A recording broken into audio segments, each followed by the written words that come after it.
जय गुरुजी, शुक्राना गुरुजी, अनंतम अनंतम शुक्राना गुरुजी। अभी बहुत देर से मैसेजेस आ रहे थे, बहुत दिनों से, कि सत्संग शेयर करने के लिए। तो अभी इसलिए मैं सत्संग शेयर करना चाहती हूँ। तो हुआ ऐसे था कि 3 मई को हमारे घर में फंक्शन था। और फंक्शन काफ़ी बड़ा फंक्शन था, लाइक इक्वल टू जैसे मैरिज का फंक्शन होता है। तो उसमें हमें गुरुजी का अभी फंक्शन शुरू नहीं हुआ था, लाइक घर वर पेंट कराना, मतलब बहुत सारा काम था, जैसे प्रॉपर हम लोग मैरिज की प्रिपरेशंस करते हैं। तो उसमें ये हुआ कि हमें गुरुजी के मैसेजेस वगैरह आने लग गए मुझे कि अच्छे से होगा सब कुछ, मेरी देख रेख में होगा सब कुछ। तो और तुम्हारे हर काम में मेरी कहीं ना कहीं निशानी होगी, ऐसा मैसेज आया। तो हम खुश हो गए कि चलो, अब पता तो नहीं चल रहा स्टार्ट कैसे करना है, कहाँ से करना है। और फाइनेंशियल भी नॉर्मली चल रहा था, कोई बड़ा ऐसा अच्छा नहीं कि एकदम से सब फटाफट होते जाए, वैसा नहीं चल रहा था। तो बड़े बजट से चलना था हमें। तो उसमें ये हुआ कि बस एकदम कोई फंक्शन से आई थिंक 10 डेज पहले तैयारियां शुरू हुई। और बस हमारे घर में इतनी तितलियां आने लगी, इतनी तितलियां, कोई मोर पंख के कलर की तितलियां जोड़ों में आने लगी, वाइट तितलियां, ब्लैक कलर की तितली जिसको दो वाइट पंख हैं पीछे, मतलब अलग अलग तितलियां जो हमने कभी भी नहीं देखी। और उनका मतलब तितली जैसे एक नाजुक सी तितली लगती है ना, वो वैसी तितलियां नहीं थी। वो एकदम से ना, उनके जैसे फ्लैप्स इतने मोटे मोटे और थिक फ्लैप्स थे उनके। और बहुत ही अलग किस्म की तितलियां थी वो। तो हम बहुत खुश हो रहे थे कि ये गुरुजी ही हमें दर्शन दे रहे हैं और हमें ये इंडिकेट कर रहे हैं कि सब कुछ अच्छा होने वाला है। और गोल्डन कलर की तितली हमने कभी नहीं देखी ऐसी बटरफ्लाईज, गोल्डन पूरी और बहुत साइज में बहुत बड़ी, ब्लैक वाली भी साइज में बहुत बड़ी, और ऑरेंज और ब्लैक कलर की बटरफ्लाई। फिर जब हम लाइक मेरी सिस्टर आई घर, तो वो भी कहने लगी यार इस तरह की अलग अलग तितलियां, लाइक ससुराल से आई जब वो, ऐसी तितलियां तो हमने कभी भी नहीं देखी, और ये यहाँ तो बड़ी सुंदर सुंदर तितलियां आती हैं। हमने कहा हाँ, जब से तैयारियां शुरू हुई है ना, इससे पहले सिर्फ एक वाइट तितली घूमती थी जिसको दो ब्लैक स्पॉट्स रहते थे, वो तितली घूमती थी। बट अब जब से फंक्शन की तैयारियां शुरू हुई हैं, इतनी बटरफ्लाईज आ रही हैं, इतनी सुंदर सुंदर बटरफ्लाईज आ रही हैं। तो हम लोग वही खुश हो रहे थे इसी बात से कि मतलब गुरुजी हमारा सारा काम शुरू करवाया हुआ है और सब अच्छे से होएगा। तो बीच बीच में क्या हो रहा था कि जैसे कार्ड्स छप रहे थे, कार्ड्स बांटने थे। अब जैसे देखो, हम यूजुअली क्या करते हैं, जैसे पहले मैरिज हुई थी तो सारे कार्ड्स एक साथ लेके रख लेते हैं और फिर लिस्ट बनती है, कार्ड्स इकट्ठा ऑर्डर देते हैं और हम ले आते हैं वो। इस बार क्या हुआ कि पता नहीं मेरे भाई के माइंड में आया, गुरुजी की प्रेरणा, कि हम लोग जैसे जिस जिस दिन जितने कार्ड्स बांटने होंगे, हम उसी उसी दिन उतने उतने ही डिस्ट्रीब्यूट करेंगे। मतलब उतने ही दुकान से डब्बे उठाएंगे और उतने उतने डिस्ट्रीब्यूट करेंगे, पहले हम लाके नहीं रखेंगे। तो तब हमें समझ नहीं आया कि इसमें तो बड़ा टाइम वेस्ट होगा, रोज जाना है, रोज खरीदना है, रोज वो करना है। तो पर हम कहा चलो सही है, ऐसे कह रहे तो ऐसे कर लेते हैं। तो हुआ ये कि हम वैसे ही चल रहा था, जिस दिन जितने घरों में जाना होता था उतने डिब्बे वो खरीद लेता था। तो फंक्शन से कोई 4 दिन पहले की बात है, मेरे कोई रिलेटिव्स में जो मतलब काफी क्लोज रिलेशन में ही थे, उन्होंने, उनके हस्बैंड की डेथ हो गई। जब उनके हस्बैंड की थे, वो काफी एज्ड थे और काफी टाइम से बीमार और बेड पे थे। बट फंक्शन से जस्ट 3 या 4 डेज पहले हमें आती है कि भाई उनकी डेथ हो गई है। तो हम लोगों ने कार्ड्स बांटना फिर वहीं स्टॉप कर दिए। और उस टाइम हमने रियलाइज किया कि देखो, वो गुरुजी की ही प्रेरणा थी कि अगर हम सारे लेकर रख लेते, और उसमें हमारी कोई 25 फैमिलीज थी जो कट हो गई उस वजह से, जिनको हमने कार्ड डिस्ट्रीब्यूट करने थे, तो हमारे पूरे डब्बे वेस्ट हो जाते। और ऑब्वियसली अब डेट निकली थी, फंक्शन तो करना ही था, बट अब अच्छा नहीं लगता ना, फैमिली में क्लोज में कहीं डेथ हुई थी और हम लोग कार्ड्स बांटना शुरू कर दें, तो वो सही नहीं लगती चीज़। तो इस वजह से क्या हुआ कि हमने वहीं स्टॉप कर दिया और हमारा कुछ वेस्टेज ही नहीं हुआ। और अगर हम पहले जैसी चीज़ करते तो पूरा वेस्ट होता। तो ऐसे करके गुरुजी हमें हर चीज़ में अपनी इंडिकेशंस दे रहे थे, जैसा उन्होंने मैसेज दिया था। जब पेंट करवाना तो दीवारों पे आके, जो दीवार पेंट हुई होती थी उस दीवार पे तितली ने आके बैठ जाना। तो ऐसा सब चल रहा था। फिर बीच में जब फंक्शन शुरू होता है, तो जैसे हम अपने देवताओं के जाके पहले सब कपड़े चढ़ाते हैं, सब ऐसे करते हैं। तो ये हमारे साथ बहुत बड़ा सत्संग हुआ कि जब हम लोग ने देवताओं के जाना था, तो हमारे पास अभी गाड़ी नहीं थी, वो भाई लेकर गया हुआ था। तो मम्मी को समझ नहीं आ रही थी कि कैसे होगा। जाएँगे, बहुत दूर थी वो जगह, बहुत दूर। अगर हमने अपने पर्सनल कन्वेंस से भी जाना हो तो एटलीस्ट वो 5-6 आवर्स का मैटर है, 5 आवर्स का मैटर तो है ही है, इतना डिस्टेंस है अगर हम अपने खुद से भी जाएँ तो। तो इतने में मम्मी ने कहा कि यार मैं कैसे करें? तो मेरे माइंड में आया, मैंने कहा चलो हम दोनों चल देते हैं।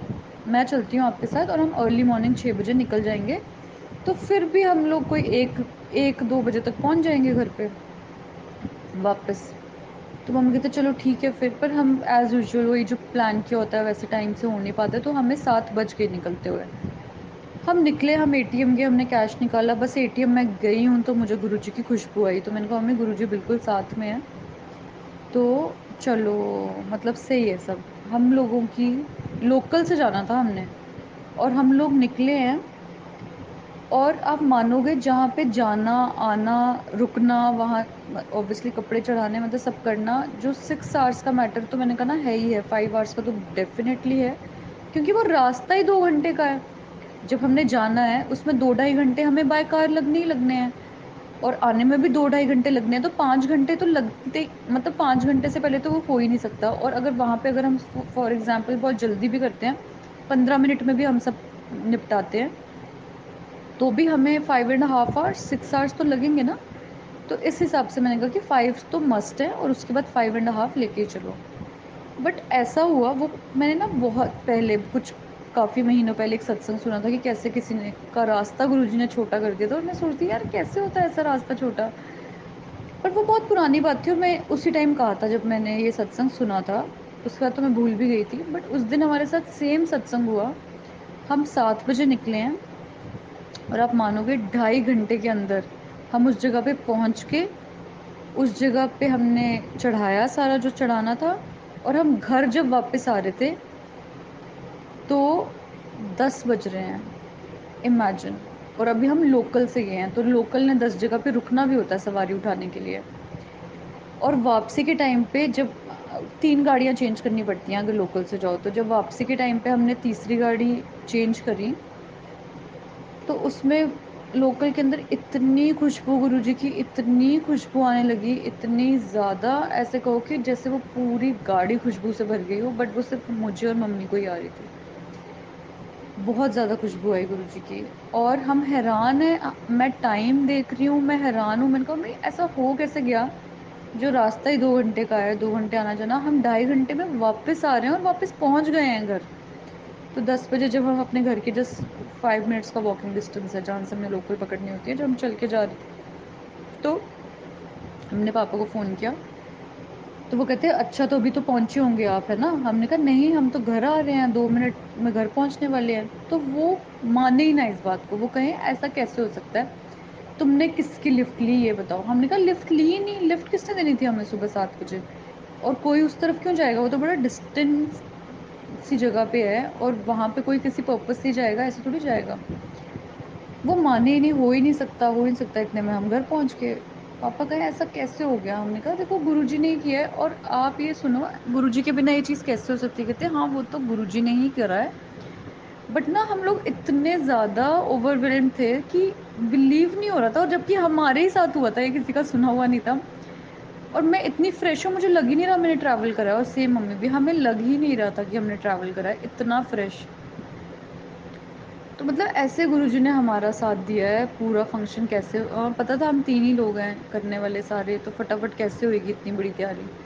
तो इस तरह उन्होंने हमारे सारे काम करवाए। फ़ोन्स हमारे बिना बिल के हमारे फ़ोन्स चले, और जिस दिन हमारा फंक्शन हुआ, ऐसा नहीं है कि हम उसमें मतलब बिल डिपॉज़िट नहीं कर सकते थे, पर इतनी भाग-दौड़ थी, इतनी भाग-दौड़ थी कि मतलब टाइम नहीं मिल रहा था किसी भी चीज़ का। और जब हमने रियलाइज़ किया कि हैं बिल की तो ड्यू डेट हो चुकी है, और वो इतने वो हैं कि वो जिस दिन ड्यू डेट होती है काट देते हैं उसी दिन हमारा फ़ोन। फ़ोन चल रहा है, हम चल रहा है, हम भी चलाए जा रहे हैं। और जब फ़ोन चल रहा है, और जिस दिन हमारा 3rd को फंक्शन खत्म हुआ, 4th को हमारा फ़ोन कट गया। इमीडिएटली, फंक्शन रात का था ना, लाइक पूरे दिन का था, और रात को भी लेट खत्म हुआ है, 12-1 बज के। तो 4th को मॉर्निंग में हमारा फ़ोन कट हो गया, और हम इतने खुश थे कि गुरुजी ने कैसे हमारा सारा वो करवाया। और इतना क्या होता है कि जब बड़ा फंक्शन होता है तो आपके पास ऐसे वेंडर्स हो जाते हैं कि जिनकी आपको पेमेंट्स, आपने सामान कुछ एडवांस में उठा लिया होता है। कुछ राशन आपने एडवांस में उठा लिया होता है, तो जब फंक्शन ख़त्म होता है तो यूजुअली हमारे साथ ऐसे ही होता था। फिर वही सबकी लिस्ट बनाओ पेमेंट्स की, हर बार हुआ है हमारे साथ, हर बार कोई भी बड़ा फंक्शन हुआ है, हमें उसके बाद ना लिस्ट बनाओ, पेमेंट्स की करनी है, और फिर एक-एक को फ़ोन करो, पेमेंट्स देने जाओ, बड़ा लंबा प्रोसेस, और फिर ऐसे फंक्शन पे भी इतना खर्चा हुआ था तो थोड़ा स्ट्रेस सा क्रिएट हो जाता था फंक्शन ख़त्म होने के बाद। बट ये हमारा पहला फंक्शन है जिसमें फंक्शन ख़त्म हुआ और हमें किसी के पैसे नहीं देने हैं, किसी के भी नहीं। मतलब ऐसे गुरुजी ने हमें एकदम रिलैक्स रखा। फंक्शन ओवर होने के बाद भी उन्होंने हमारी सारी पेमेंट्स ऑन टाइम करा दी, जबकि हम बहुत कम बजट में चल रहे थे। बट बहुत अच्छा फंक्शन करवा दिया कि ऐसा लगा ही नहीं कि कोई, जो भी फंक्शन में लोग आए होंगे वो सोच ही नहीं सकते कि इनके पास अभी बहुत कम में ये लोग ने करा होगा। बिकॉज़ हमें नहीं खुद लग रहा था कि फंक्शन उस हिसाब से हम कर पाएँगे। जिस हिसाब से हमने सोचा था बड़ा ग्रैंड सा करना था, वो उतना ही ग्रैंड हुआ और इतना अच्छा गया सारा कुछ कि मतलब जब मैं हॉल में भी हूँ तो मुझे ऐसा हो रहा है कि यार ये गुरुजी आप ही करवा रहे हो, नहीं तो इतनी अच्छी जगह पे इतने अच्छे से सब कुछ, अब ये कैसे होना था, हमें पता था ये नहीं हो सकता था। तो ऐसे करके ना गुरुजी ने हर चीज़ में अपनी निशानी, जो उन्होंने मैसेज भेजा था, ऐसे करके हमारा बहुत अच्छे से हो गया सब कुछ। तो दूसरा सत्संग ये था कि अभी मेरे साथ रिसेंटली बहुत बड़ा सत्संग हुआ है, और अभी गुरुजी का परसों मुझे मैसेज आया था कि अब तेरे लिए साथ मैंने बहुत बड़ा सत्संग, अब ये जो हुआ है ये तूने सबको सुनाना है।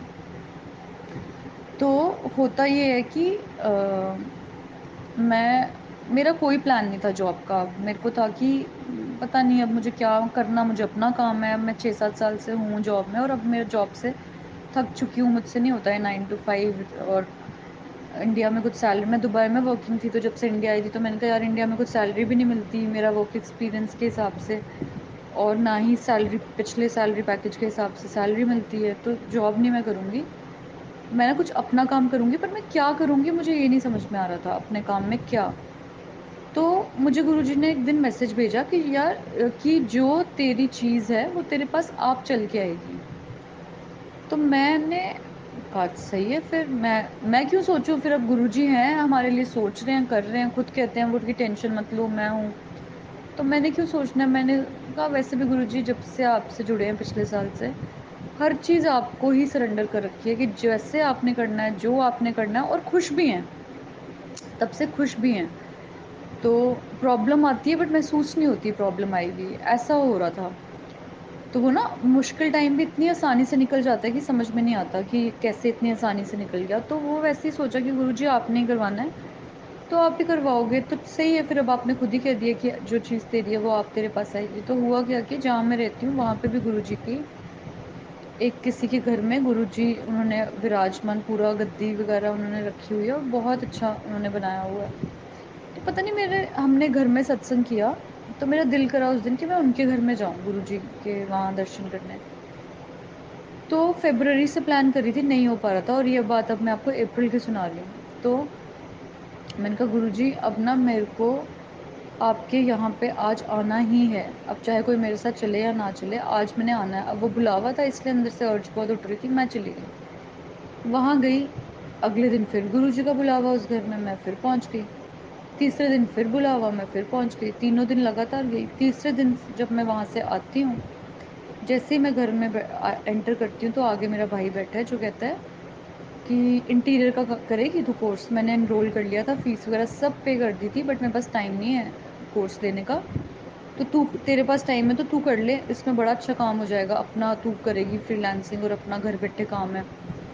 और मेरे को एकदम से ठनका कि मैंने कहा हाँ गुरुजी ने तो यही कहा था, जो चीज़ तेरी है और आ पाएगी। और मेरा कोई, जब मैं 8th-9th में पढ़ती थी तब से मेरा मन था इंटीरियर डिज़ाइनर बनने का, और मैं ही इस चीज़ को भूल चुकी थी क्योंकि मैंने बहुत बार ट्राई किया बट समहाउ ये नहीं हो रहा था मुझसे। लाइक 12th के बाद भी ट्राई किया एनरोल करने का, बट बीकॉम में एनरोल कर लिया फिर किसी से और सिचुएशन की वजह से।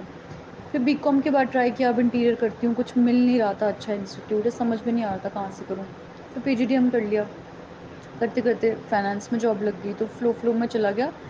और जो मैं फिर बड़ी बार सोचती थी, मैंने ना बड़ा गलत डिसीजन लिया बीकॉम का। मेरा बेशक मैंने 1 साल वेस्ट करा, बट मेरे को कर लेती, बट मेरे को ना कर लेना चाहिए था इंटीरियर में एनरोल। फिर नहीं हुआ तो मैं ही भूल गई उस चीज़ को। पर देखो हम कैसे भूल जाते हैं और गुरुजी ने कैसे याद रखा होता है कि तुम्हें तुम्हारी ही प्यारी चीज़ मिलेगी जो जिसमें तुम्हारा दिल लगेगा, जबकि मैं ही इस चीज़ को भूल गई थी सोच के कि अब ये मेरा ड्रीम ही रह गया इंटीरियर डिज़ाइनर बनने का। अब तो 6-7 साल हो गए हैं इसमें, तो अब इसी में ही करती हूँ जॉब। तो कैसे उन्होंने मुझे ये चीज़ दिलवाई कि सब फ़ी वगैरह सब पेड है, सब कुछ डन है, बस मुझे क्लास में ही बैठना था। तो मैंने कहा सही है। अब क्या हुआ, अब गुरुजी ने कैसे लाइफ प्लान करते हैं, गुरुजी वैसे भी जब से लाइफ में आए हैं वही हमारी सारी प्लानिंग कर रहे हैं, एक एक करके सारी चीज़ें उन्होंने इतनी सही करी हैं। तो मुझे इंटीरियर डिज़ाइनर का मिल गया, और उन दिनों ना मुझे वही सत्संग आते थे, पता नहीं, जिसमें ना लोग यही सुना रहे होते थे कि गुरुजी ने हमारे सब्जेक्ट चूज़ किए, गुरुजी ने हमें यहाँ पढ़ने भेजा, वहाँ पढ़ने भेजा।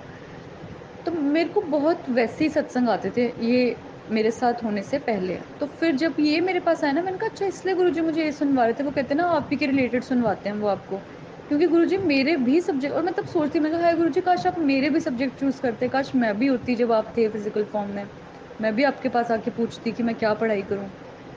जैसे किसी को वो लॉ बता रहे थे, किसी को वो सिम्बियोसिस से किसी से एमबीए करवाई थी, मतलब ऐसे करके मैंने सत्संग सुने थे।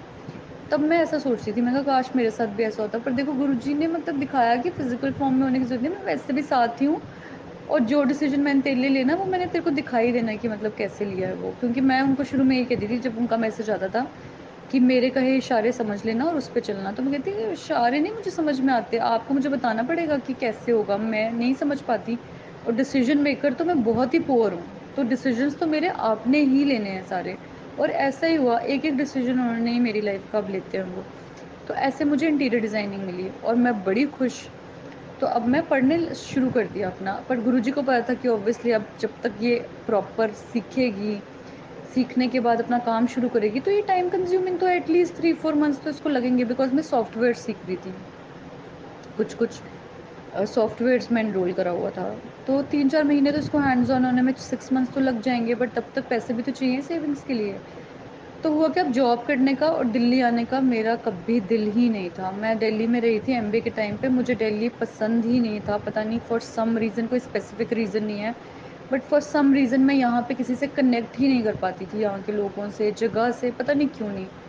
सब कुछ अच्छा था, बहन के साथ ही रहती थी, मज़े करते थे, बट पता नहीं क्यों मैं नहीं कनेक्ट कर पाती थी, और मैं सोचती मैं दिल्ली तो मुड़ के कभी वापस नहीं आऊँगी।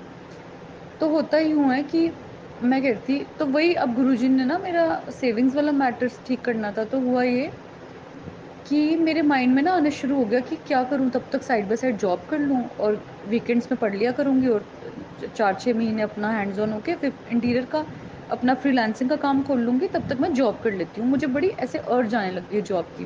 तो मेरी फ्रेंड का कॉल आया दिल्ली से, कहती तू दिल्ली आ जा। मैं कहा नहीं यार, बैंगलोर बोल, मुंबई बोल, मैं दिल्ली नहीं आऊँगी। पर वही है गुरुजी की मर्ज़ी। फिर मैं गुरुजी को बोला, मैं कहा गुरुजी आपकी मर्ज़ी है जहाँ आपने भेजना होगा। तो गुरुजी मुझे मैसेज भेजते हैं कि सत्संग करो घर में।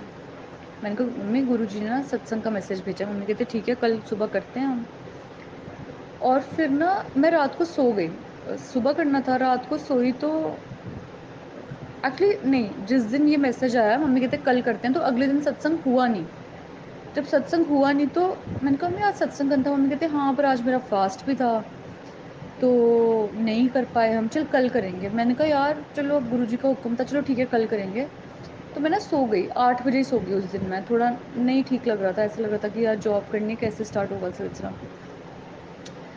तो मैं 8 बजे सो गई, तो 8:30 के करीब ना मैं बड़ी गहरी नींद में चली गई थी। 8:30 के करीब कोई आधे घंटे बाद मेरी बड़ी ज़ोर से नींद खुली, क्योंकि मुझे बहुत ज़ोर से आवाज़ आई जैसे किसी ने 2 बार मेरा नाम चिल्ला के मुझे बुलाया।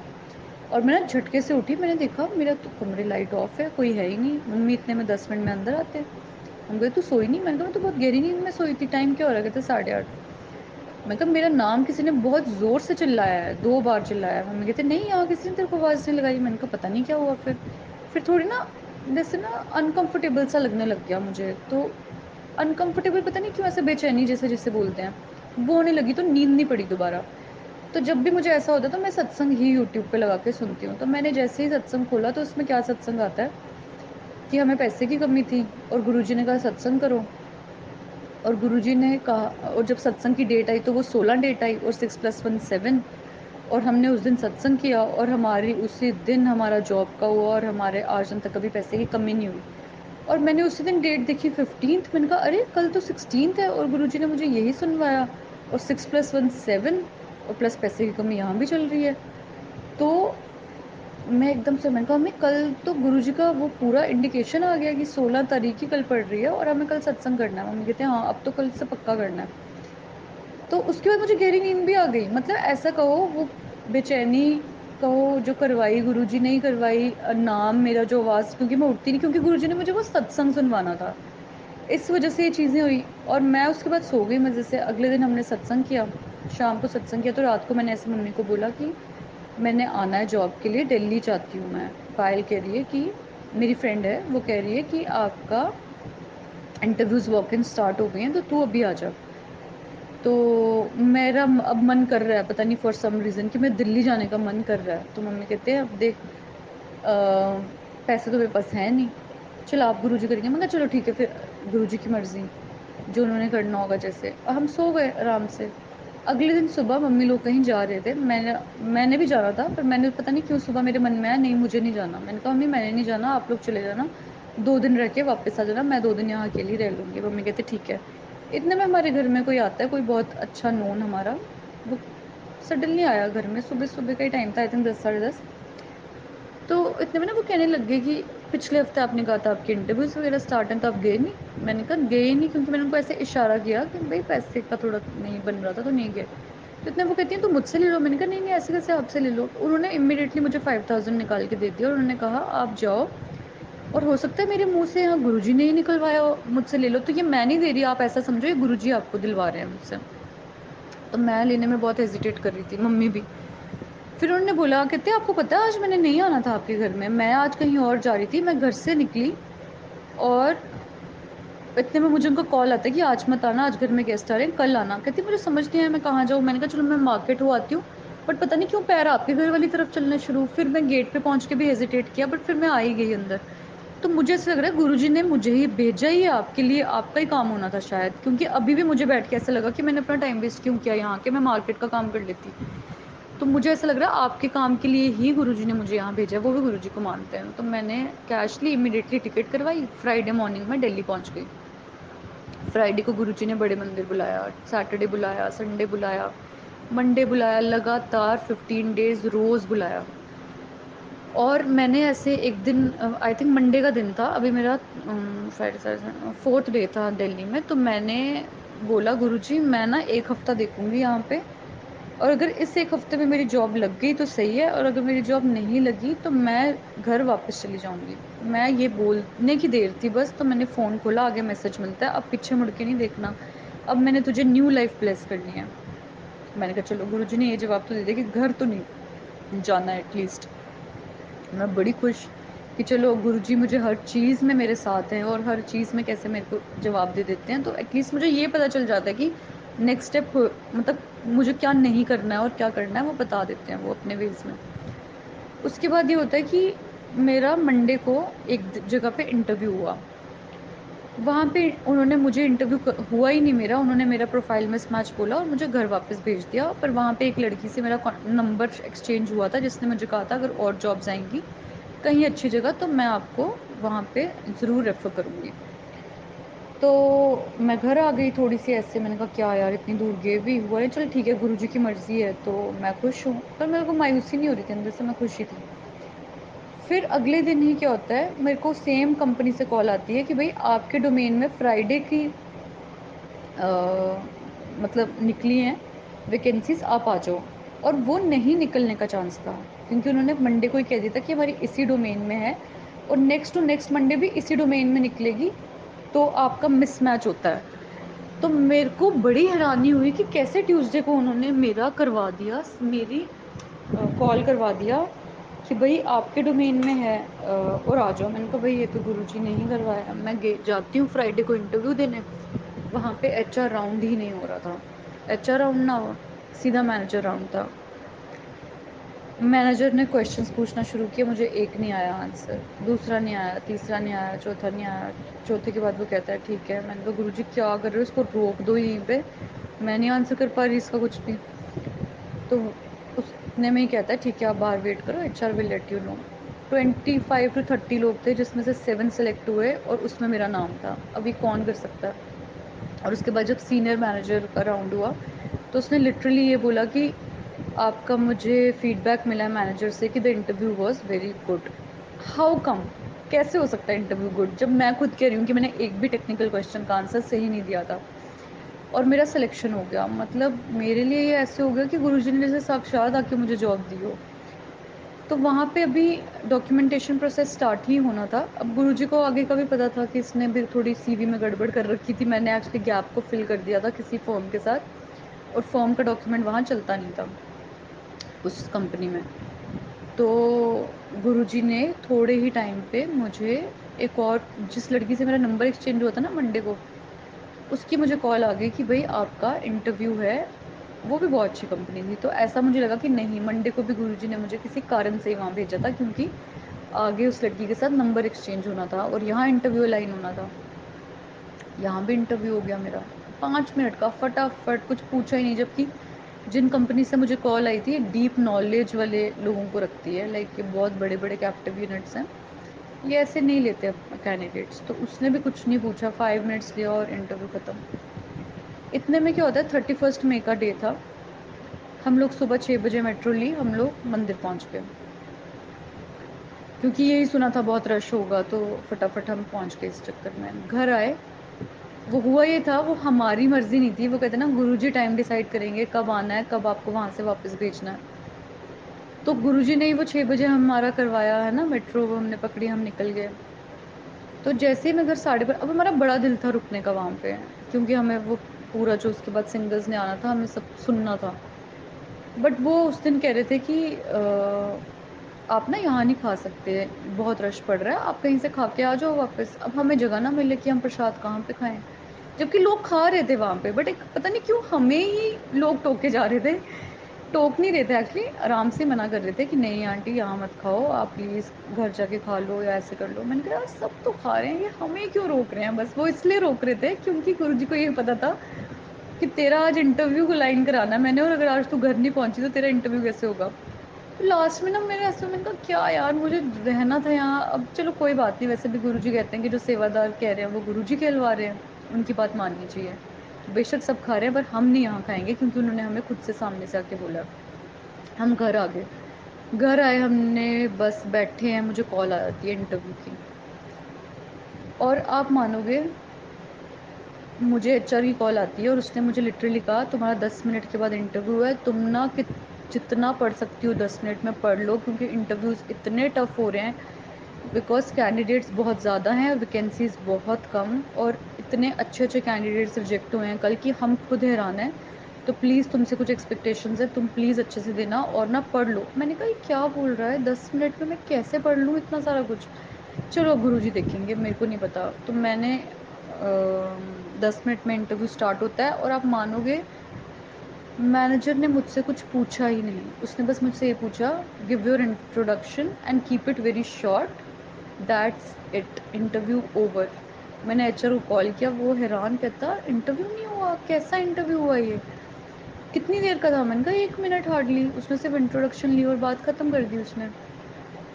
कहता है ऐसे कैसे? वो थोड़ा डर भी गया कि हो सकता है, अब जो पोजीशन थी उसमें कम्युनिकेशन हाई चाहिए था। कहता है यार तुम्हारा तो कम्युनिकेशन अच्छा है, बट उसने क्यों नहीं लिया? मैं कहा पता नहीं, उसने तो मुझे सीधा बोला कि वो है, इंट्रोडक्शन लेके इंटरव्यू क्लोज किया उसने। तो वो कंसल्टेंट एचआर था। तो इतने में 10 मिनट्स के मैं उससे बात ही कर रही थी, तो इतने में मुझे कंपनी के खुद के एचआर की कॉल आ जाती है कि you are selected. And I am shocked, without interview how you are selected. और मैंने कहा ये गुरुजी की ना ब्लेस जॉब आई है, और आज 31 में है, आज गुरुजी ने मतलब मेरे को ब्लेस की है ये वाली बहुत जॉब। तो मैंने एक्साइटेड बहुत ज़्यादा। मैंने कहा गुरुजी आपका थैंक यू करने तो मंदिर ही बुलाना है आपने मुझे। और गुरुजी तब से लगातार मुझे मंदिर बुलाते रहे। उसके बाद क्या होता है, डॉक्यूमेंटेशन स्टार्ट होती है, तो डॉक्यूमेंटेशन की मेल ही नहीं आ रही है। तो कंसल्टेंट कह रहा है नहीं उन्होंने आपको मेल भेज दी है एचआर ने। मैं कहा नहीं आ रही है। फ्राइडे हो गया, सैटरडे संडे हो गया, मंडे को मैंने कहा एक सेकेंड मुझे कॉल करने दो। तो वो उनको बेवकूफ़ बना रही थी, बेसिकली उसने डॉक्यूमेंटेशन की ईमेल भेजी ही नहीं थी। तो मंडे को वो मुझे कहती कि हमने तुम्हारी जगह दूसरा कैंडिडेट ले लिया। मैंने कहा ऐसे कैसे ले लिया आपने दूसरा कैंडिडेट? कहती बिकॉज तुम्हें सैलरी से इशू था। मैंने कहा मुझे कोई इशू नहीं था, मुझे तो सैलरी से बिल्कुल इशू नहीं था। मैंने तो आपको खुद कॉल करके कहा था कि I am okay with this package. बेशक कम था पैकेज बहुत, मैंने सिर्फ एक बार बोला था कि if you can try for this, but when you said okay I let you know, मैंने इन 2 मिनट्स कॉल बैक करके बोल दिया कि I am fine with this package. अब उसको नहीं आया कि इस पे कैसे बात डालूँ, मुझे लग रहा है उसने बिना किसी नोन को रख लिया था, क्योंकि उसके बात करने के वे से ऐसा पता लग रहा था। मैंने कंसल्टेंट को बताया, कंसल्टेंट ने कहा हाउ कम। उसके बाद क्या होता है, मुझे, मैंने कहा you can not do like this, this was very unprofessional of you कि आप सेलेक्ट करने के बाद ऐसा बोल रहे हो। तो मैंने कंसल्टेंट को बताया, उसके 15 मिनट्स बाद मुझे कॉल आती है उसी एचआर की, वो कहती है मैं तुम्हारा दूसरे प्रोसेस में इंटरव्यू अलाइन करवा दूँ। अब मैं क्या बोल सकती थी फिर, अब लड़ना मुझे था नहीं। तो मैंने कहा ठीक है ओके फाइन। मैंने उसको ओके बोल दिया, तो वो बड़ी खुश हो गई है ना, जैसे कोई चीज़ ना निपट गई। तो कहती है okay okay some other HR will contact you उसी प्रोसेस का, तो वो आपका इंटरव्यू मैनेजर से उस प्रोसेस के लिए करवा देगा, तो अगर होता है तो आप उधर ज्वाइन कर लेना। मैंने कहा चलो फाइन। होता क्या है, मुझे आफ्टर 2 डेज एक एचआर की कॉल आती है, वो कहता है आपका फॉरवर्ड हुआ है मुझे सीवी। मैंने कहा हाँ जी। कहता है मैंने क्लाइंट को कन्विंस कर लिया है कि समहाउ आपका इंटरव्यू ना ले, और वो कन्विंस्ड है, तो आप ना अपने डॉक्यूमेंटेशन स्टार्ट करो आज से ही। मैं इतनी शॉक्ड, मैंने कहा हाउ कम। अब देखो क्लाइंट यूएस में बैठा है, उसको क्या पड़ी, वो तो इंटरव्यू करेगा, वो इंटरव्यू के बिना कैसे ले लेगा मुझे। मतलब देख रहे हो गुरुजी की महिमा, मतलब गुरुजी कुछ भी कर सकते हैं, जो चीज़ उन्होंने मुझे ब्लेस करनी थी वो उन्होंने मुझे बिना इंटरव्यू के ही ब्लेस कर दी। एंड आई एम शॉक्ड कि ये क्या कह रहा है एचआर की इंटरव्यू के बिना कैसे। और मैं इतनी खुश थी कि मैंने कहा ये वाकई गुरुजी की ब्लेस्ड जॉब है, और पक्का ज़रूर उस प्रोसेस में इस वजह से मेरे, मतलब उस प्रोसेस से इसमें मैं आई होंगी, पक्का उसमें कोई दिक्कत भी ज़रूर होगी। और गुरुजी ने मेरा ज़्यादा स्मूथ काम करवाना था, तो उस दिन एचआर से ये हो गया कि अब हमने कुछ और सिलेक्ट कर लिया आपकी जगह पे किसी और कैंडिडेट को, तो क्योंकि उन्होंने मेरा यहाँ करवाना होगा और यहाँ ज़रूर कुछ ज़्यादा स्मूथ होगा, बिकॉज गुरुजी कुछ कर रहे हैं तो वो हमें बिल्कुल भी परेशानी में नहीं डालेंगे। फिर किसी ने मुझे बहुत बाद में बताया कि जिस एचआर ने वो कॉल किया था ना, हमने कोई और सिलेक्ट कर लिया, वो एचआर अच्छी थी भी नहीं, अब आपको जो एचआर मिला वो बहुत अच्छा एचआर है, वगैरह वगैरह। मैंने कहा हाँ, मुझे पता था ज़रूर कुछ ऐसा हुआ है तो गुरुजी ने ही करवाया होगा। और बिना क्लाइंट के साथ इंटरव्यू हुए मेरा डॉक्यूमेंटेशन प्रोसेस स्टार्ट हो गया। अब इमेजिन करो, डॉक्यूमेंटेशन स्टार्ट होने के बाद मेरे डॉक्यूमेंट्स का गैप था, और गैप से पहले जो मेरी कंपनी थी उसके रिलीविंग लेटर्स मेरे पास थे नहीं। And company is very strict, HR is very strict, उन वो लेते ही नहीं है किसी को, वो सीधा कह देते हैं कि we can not forward go forward with you because documentation नहीं। और उन्होंने भेजे हैं बंदे वापस, ऐसा नहीं है कि सिर्फ कहने की बात है, उन्होंने प्रैक्टिकली वो भेज रहे थे बिना डॉक्यूमेंट, जिनके पास रिलीविंग लेटर्स नहीं थे या कुछ नहीं था। बट मेरे केस में अब एचआर को देखो, जैसे ना मैं उस एचआर को जानती हूँ ना कुछ, ना ही वो कंसल्टेंट एचआर है कि जो अपनी कमीशन के लिए ऐसा करेगा, कुछ नहीं। मेरे केस में वो एचआर मुझे कहता है, वो पूरे एफर्ट्स ऐसे कर रहा है जैसे कोई मेरे घर का इंसान होता है। वो ऐसे एफर्ट्स कर रहा है कि अच्छा आपके रिलीविंग नहीं है, चलो अब क्या करें, चलो ये हटा देते हैं फिर आपका एक्सपीरियंस, अब इसकी जगह हम गैप कैसे शो करें, क्योंकि फिर आपको सैलरी नहीं उस हिसाब से मिल पाएगी। फिर मैंने बोला कि मेरे पास एक फॉर्म का रिलीविंग लेटर है, अगर वो चल सकता है। कहते हैं हाँ डेफिनेटली, चलो सीवी चेंज करो। फिर वो सारा उसने मेरे से करेक्शन करवाई सीवी में। फिर उसने मेरे डॉक्यूमेंट्स, उसने कहा अब आगे कोई भी इस कंपनी में तुमसे कुछ पूछेगा, तुमने सीधा बताना है कि तुमने यहीं यहीं काम किया है, अब उस प्रीवियस कंपनी के जिसका नहीं है रिलीविंग हटा दो। मतलब इतने एफर्ट्स कर रहा था वो, तो वो गुरुजी करवा रहे थे। उसके बाद सब कुछ, मतलब सबके प्रोसेस में इतनी प्रॉब्लम आ रही थी, बट मेरा प्रोसेस इतना स्मूथ जा रहा था। और प्रोविडेंट फंड का स्टेटमेंट उनको चाहिए था, उसके बिना मुझे कंसल्टेंट एचआर ने भी कहा था कि ये इनका सबसे इम्पॉर्टेंट पार्ट है जॉब का, और अगर प्रोविडेंट फंड की स्टेटमेंट नहीं मिली ना, ये तुम्हें लेंगे ही नहीं। ये इतना इम्पॉर्टेंट पार्ट है, क्योंकि कोविड के टाइम पे बहुत फ्रॉड हुआ था, इस वजह से इन्होंने ये मैंडेट किया है।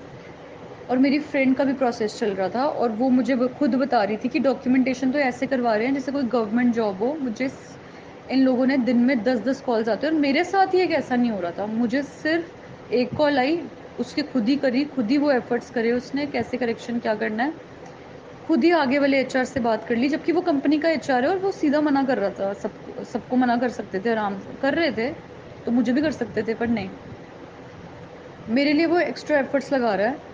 और सारे उसने डॉक्यूमेंट्स मेरे पूरे किए। और प्रोविडेंट फंड की जब बात आई, उसने सीधा कहा कि आप आगे ये बोल देना जब बैकग्राउंड वेरिफिकेशन होगी कि प्रोविडेंट फंड मुझे कभी मिला ही नहीं, because I was in Dubai, वहाँ तो कटता ही नहीं था, और जब मैं इंडिया में वर्किंग थी वो मुझे सैलरी कैश में मिल रही थी। सीधा ये बोलना और आगे बढ़ने वाली बात करना। मतलब जो एचआर इसी रीज़न से बाकी सबको मना कर रहा है, वो मुझे खुद ही एक्सक्यूज़ दे रहा है कि तुम ही एक्सक्यूज़ देना। लाइक गुरुजी इज़ मतलब कैसे गुरुजी आपको ब्लेस कर रहे हैं और जो चीज़ उन्होंने आपको देनी है, वो उन्होंने आपको कैसे दे देनी है। मतलब ये इतना बड़ा मेरे साथ सत्संग हुआ और वो जॉब अब मेरी डन हुई और अब 15 डेज़ के बाद मेरी जॉइनिंग है। और जब बैकग्राउंड वेरिफिकेशन हुआ तो एक ज़ूम कॉल मीटिंग अरेंज हुई जिस पे सबके इतने प्रॉब्लम्स आ रहे थे, किसी का कुछ, वो वापस उनको भेज रहे थे कि नहीं आप अपनी कंपनी से कॉन्टैक्ट करो, ये लाओ, वो लाओ, पर हमें तो चाहिए। बट जब मेरी बारी आई, जो डॉक्यूमेंट्स कम थे उन्होंने पूछा ही नहीं और जो मैंने अपलोड किया उसको उन्होंने ओके किया और आगे बढ़ाया। So smooth. तो मतलब मैंने तब सोचा, मैंने कहा छोड़ो वो 2 कंपनीज़, बेशक वो 2 बहुत बड़ी कंपनीज़ थी, ये भी बहुत अच्छी कंपनी, बहुत बड़ी कंपनी है। पर मैं ये सोची थी वाओ! मुझे तो मतलब इन 2 बड़ी कंपनीज़ से विदाउट टेक्निकल में मैं आंसर किए क्लियर हो गई हूँ, तो गुरुजी ने करवाया है, तो वहीं मेरी जॉब होगी। बट नहीं, शायद गुरुजी ने मुझे वहाँ इसलिए क्लियर करवाया होगा कि मैं डीमोटिवेट ना हो जाऊँ। ऑब्वियसली घर से आई हूँ, खर्चा हो रहा है, फिर मन में ऐसा भी हो जाता है यार क्लियर नहीं हो रहे। तो उन्होंने मुझे मतलब कैसे डीमोटिवेट भी नहीं होने दिया, वहाँ भी मेरे क्लियर करवा दिए ताकि एक मोटिव बूस्टेड रहता है बंदा।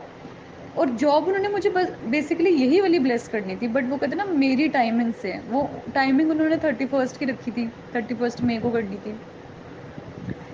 और ये वाली मेरी जॉब डन हुई और उसके बाद जब जो मुझे सैलरी पैकेज कम लग रहा था, है ना, कि मैंने फिर भी ओके कह दिया था, जब मुझे ऑफर लेटर आता है आई वाज शॉक्ड कि उन्होंने मुझे सैलरी जितनी मुझे चाहिए थी वो कोट करके दी है।